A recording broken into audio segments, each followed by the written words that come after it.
विषयाचा तो शिव आणि शक्ती याच्यामध्ये फरक नाही. मगाशी पण ते सांगितलं. पुरुष हे पण एक शक्तीचं रूप आहे. कुंडलिनी ही शक्ती रूपाने तुमच्यामध्ये राहते ना. तुम्ही पण एक स्त्रीच आहे.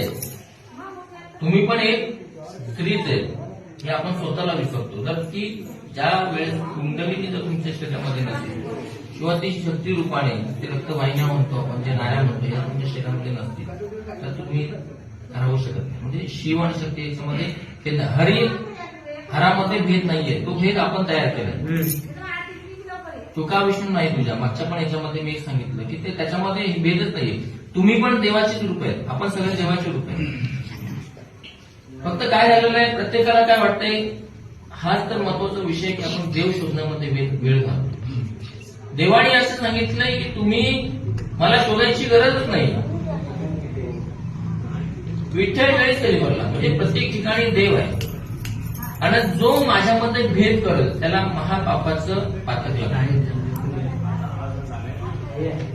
शिवामध्ये आणि विष्णूमध्ये किंवा आदिशक्तीमध्ये आणि शिवामध्ये जर भेद केला तुम्ही तर तुम्हाला महापातक लागतंय. फक्त हे कोणाला कळतंय तर ज्यांच्याकडे सद्गुरू आहे. सद्गुरूच याचा भेद तुम्हाला समजवून देतात. म्हणून प्रत्येकाने सद्गुरू केला पाहिजे आणि सद्गुरू प्रत्येकाच्या जीवनामध्ये असलाच पाहिजे. गुरु अनेक प्रकारचे असतात पण जीवनाचा उद्धार करून देतो. म्हणून त्यांनी प्रत्येकाने त्याचा अनुभव घेतला पाहिजे की ईश्वर हा एकच आहे.